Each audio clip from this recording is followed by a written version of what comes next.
இன்றே டவுன்லோட் செய்து உங்கள் ஃபேவரட் ஷோக்களை என்ஜாய் பண்ணுங்க. இத பாருங்க, இப்ப நான் ஒன்னும் உங்க மேல் வீட்டுல குடியிருக்கிற பையன் இல்ல, உங்க வீட்டோட மாப்பிள்ள. சோ என்கிட்ட பேசுறதுனா ரெஸ்பெக்டா பேசணும். இல்ல இப்படி வாடா போடான்னு ரெஸ்பெக்ட் இல்லாம பேசுற அந்த வாய் உடைக்கப்படும்.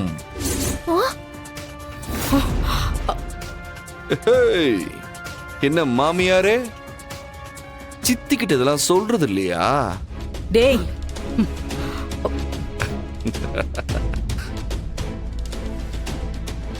ரெண்டு பேரும் பார்த்து நடந்துக்கோங்க. ஐலி, நீ நிக்கிற, உள்ள போ.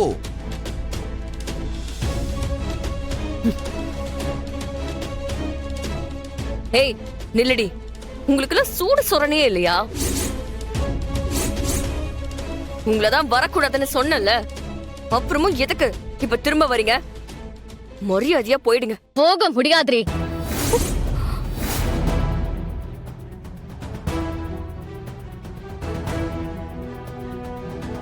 என்ன வரக்கூடாதுன்னு சொல்றதுக்கு நீ யாருடி? அதான் மூச்சுக்கு 300 தடவை நான் உன் அக்கா இல்லன்னு சொல்றல, அப்புறம் எதுக்கு ஏன் விஷயத்துல நீ தலையிட்டு இருக்க?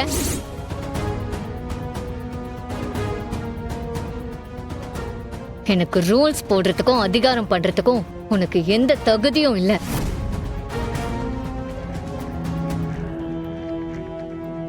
நாம போறது கோவிலுக்கு. அங்க நாங்க வரணுமா வேண்டாமான்னு சொல்ற உரிமை யாருக்கும் கிடையாது.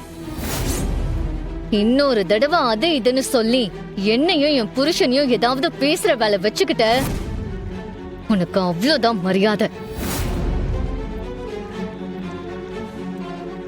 அக்கா, இவங்க வேணும்னே இப்படி எல்லாம் பண்ணிட்டு இருக்காங்க. அப்ப மட்டும் வரணும்னு சொல்லிட்டு இப்ப கடைசி நேரத்துல வராங்கன்னா எனக்கு இதுல ஏதோ டவுட்டா இருக்குக்கா. இவங்க ஏதோ பிளான் பண்ணி தான்க்கா நம்ம கூட வர பாக்குறாங்க. அக்கா, இவங்களை விடக்கூடாதுக்கா. இவங்க கோவிலுக்கு வரக்கூடாது. நீங்களே என்னன்னு கேளுங்க.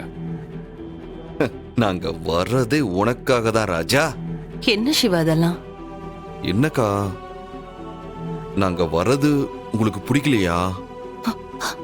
நாங்களும் உங்க கூட கோவிலுக்கு வந்து சாமி கும்பிடணும்னு நினைக்கிறது தப்பாக்கா?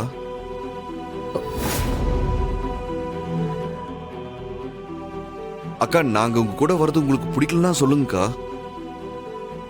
நாங்க வேற ஏதாவது வண்டியில கூட வந்துடுறோம்.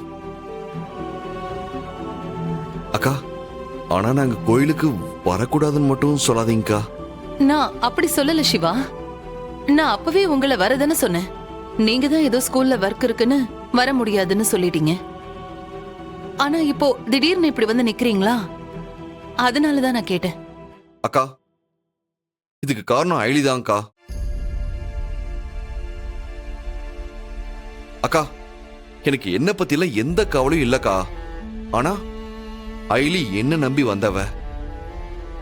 அக்கா, இவளுக்கு கிடைக்க வேண்டிய எல்லா மரியாதையும் கிடைக்கணும்னு நான் நினைக்கிறேன்க்கா.